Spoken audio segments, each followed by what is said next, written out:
L'eau de la mer est-elle suffisamment propre pour s'y baigner? Sur cette plage de la Tranche-sur-Mer, les baigneurs ne se posent même pas la question. Pas trop mal, elle est un petit peu fraîche, mais ça fait du bien. De loin, quand on la regarde comme ça, on a l'impression qu'elle est trouble, mais quand on y est dedans, elle est claire, elle est très propre.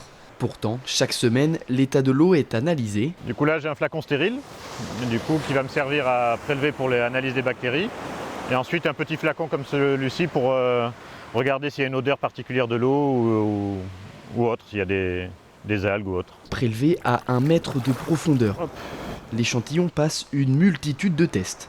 Odeur, température, couleur, Pas de couleur anormale non plus. tout est noté ici. C'est des données que l'ARS nous demande de vérifier. Et le premier constat, une eau trouble ne signifie pas forcément une eau sale.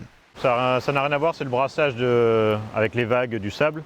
Donc elle peut être trouble, mais ça n'a pas forcément d'incidence sur les bactéries, quoi. Les 76 sites de baignade sont contrôlés une fois tous les 10 jours par l'Agence régionale de la santé.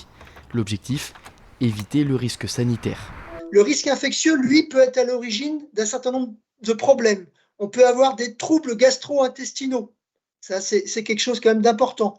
On peut avoir des pathologies au niveau de la sphère ORL.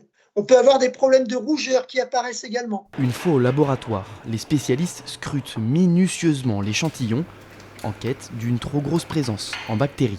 On va mettre l'eau de mer dans ces microplaques. Les bactéries vont réagir avec des ingrédients qu'il va y avoir dans ces puits et par la suite, on va pouvoir déterminer leur présence et en quelle quantité. Si les résultats d'analyse ne sont pas bons, la baignade peut être interdite. Et seules les marées peuvent permettre la dissolution des bactéries.